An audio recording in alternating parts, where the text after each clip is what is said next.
بسم الله الرحمن الرحيم الحمد لله الذي لا يبلغ مدحته القائلون ولا يحصي نعماءه العاقون ولا يؤدي حقه المجتهدون الذي ليس لصفته حد محدود ولا نعت موجود ولا وقت معدود ولا أجل ممدود فطر الخلائق بقدرته ونشر الرياح برحمته فوتد بالصخور ميدان أرضه ثم الصلاة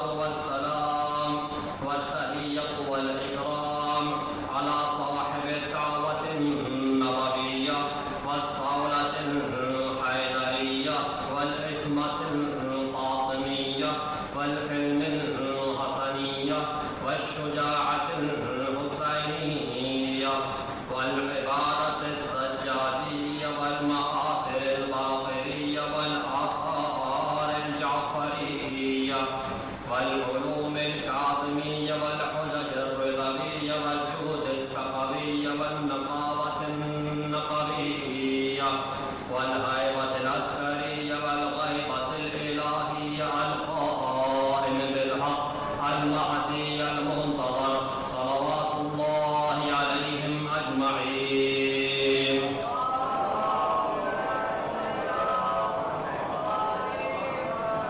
ولعنة الله على أعدائهم أجمعين. أما بعد، قال الله سبحانه وتعالى في كتابه المجيد: بسم الله الرحمن الرحيم لئن شكرتم لأزيدنكم ولئن كفرتم إن عذابي لشديد. صلوات.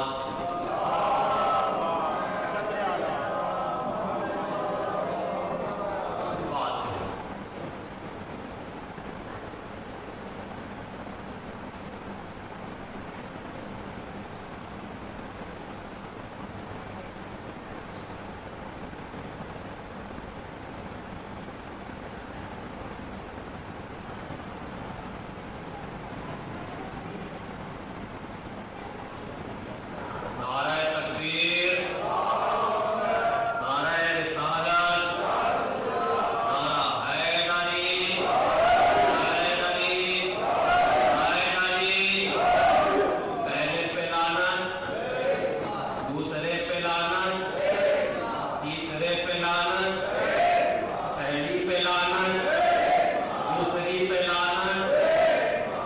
کیا کہنے ہیں آپ کے، کیا آپ نے سانپ کی مار دی اور لاٹھی بھی نہیں ٹوٹی؟ اسی خوشی میں ایک صلوات پڑھ دیں مل کے۔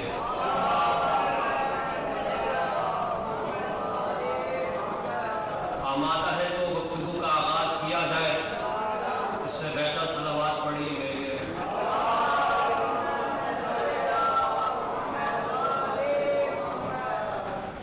پروردگار عالم کا بے پناہ شکر ہے، عزیزان محترم، عاشقان مصطفیٰ، موالیان حیدر کرار، دشمنان دشمن بطول، عزاداران سید الشہداء و منتظرین بقیت اللہ، کہ اس نے ہم کو ذکر محمد و آل محمد کا شرف بخشا، کیونکہ اس ذکر کا ایک امتیاز یہ ہے کہ پروردگار عالم کا ایک نام ہے شافی، یعنی شفا دینے والا، اور دوسری طرف اس نے اپنی لائق کتاب میں ارشاد فرمایا کہ ہوا للذین آمنوا ھدی و شفا، کہ یہ کتاب مؤمنین کے لیے ہادی بھی ہے اور شافی بھی ہے۔ اور پھر انہوں نے ارشاد فرمایا کہ ذکرنا اہل البیت شفا، کہ ہمارا ذکر بھی کافی ہے۔ اور پھر جس انسان کے دل میں ہماری ولایت کا چراغ جل رہا ہو اس کا جھوٹا بھی شافی ہے۔ اور بات یہاں تک رکتی نہیں، بلکہ اگر کوئی خاک ان سے منسوب ہو جائے وہ خاک بھی شافی ہے۔ اب جن کو آج تک خاک شفا کا شفا دینا سمجھ نہیں آیا ان کو ذکر اہل بیت کا شفا دینا کیا خاص سمجھ آئے گا؟ صلوات پڑھیں محمد والے محمد۔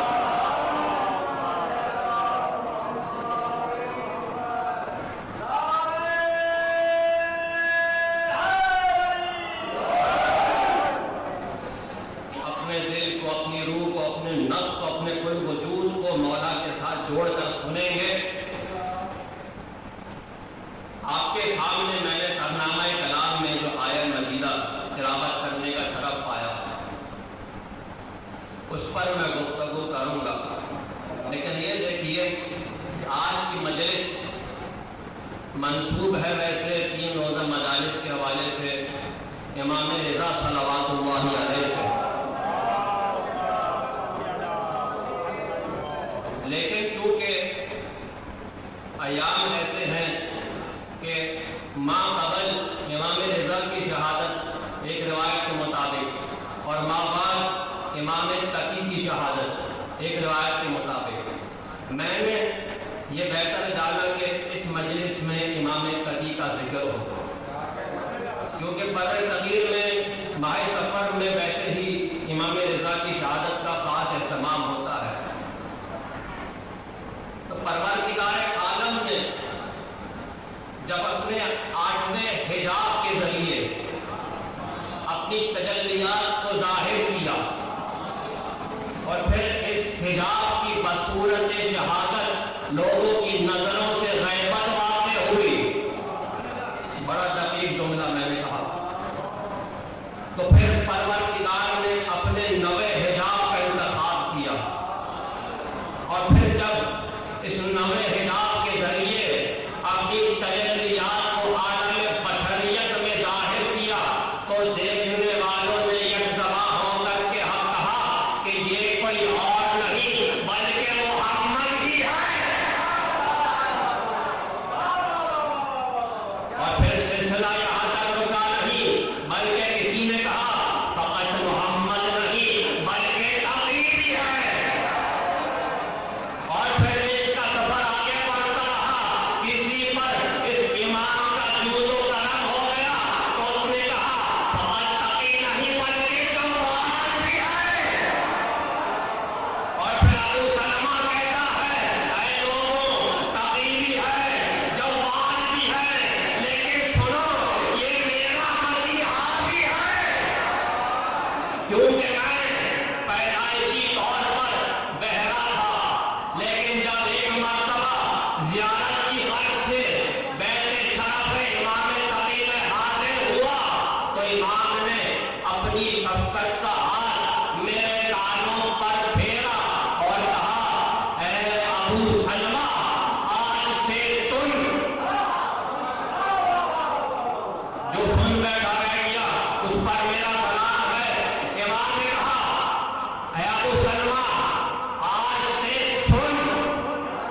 ابو سلمہ کہتا ہے کہ وہ دن تھا میرے کانوں کو ایسی قوت سماعت ملی کہ جو کسی کے کان نہیں سنتے تھے وہ میرے کان سنتے تھے۔ اور میں کہتا ہوں یہ تو ایک چھوٹی بات ہے، کیونکہ ابو سلمہ تو بہرا تھا، کان پہلے سے موجود تھے، فقط قوت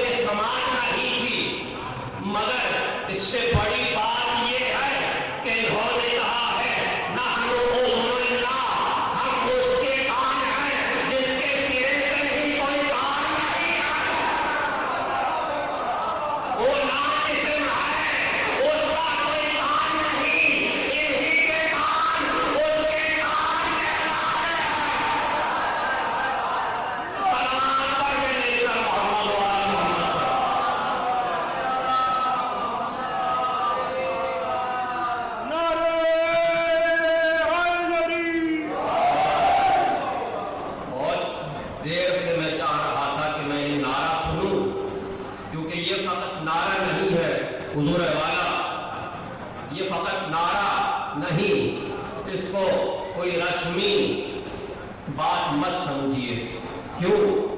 کیونکہ آپ کہتے ہیں یا علی۔ اگر یہ روایت نہ ہوتی میں اس پر ٹھہر کر گفتگو ہی نہ کرتا کہ پیغمبر ارشاد فرماتے ہیں کہ جنت کے دروازے پر سرخ یاقوت کا ایک کڑا ہے کہ جب اس کو جنت کے دروازے سے بجایا جاتا ہے تو دستک کی آواز آتی ہے، یا علی، یا علی، یا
پروردگار عالم اس آیت مدینہ میں ایک دو قاعدے کا اعلان کر رہا ہے، جیسے 2 اور 2 4 دو قاعدہ ہے۔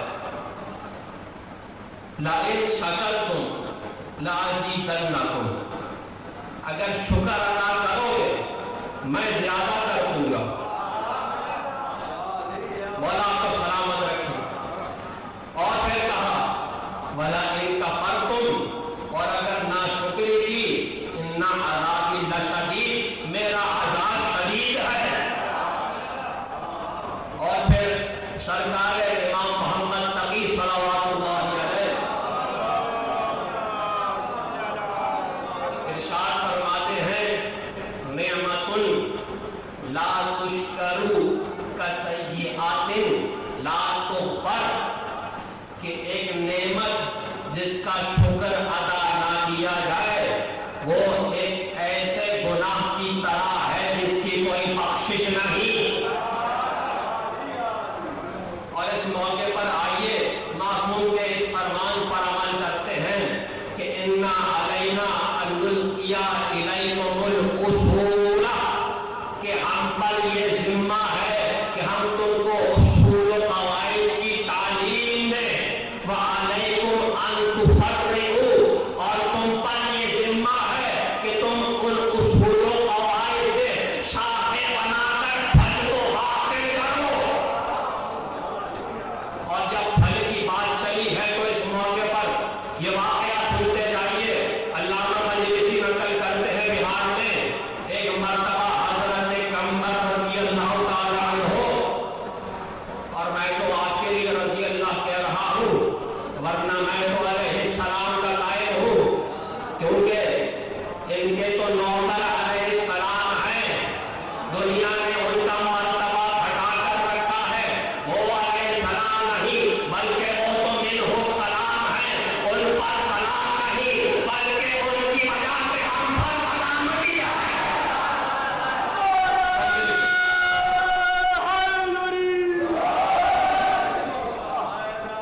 کہتے ہیں میں امیر کائنات عزا عزو کے ساتھ بیٹھا ہوا تھا، ایک شخص آیا، کہا اے امیر کائنات آج تربوز کھانا چاہتا ہوں۔ مولا نے کہا جاؤ قمر، مہمان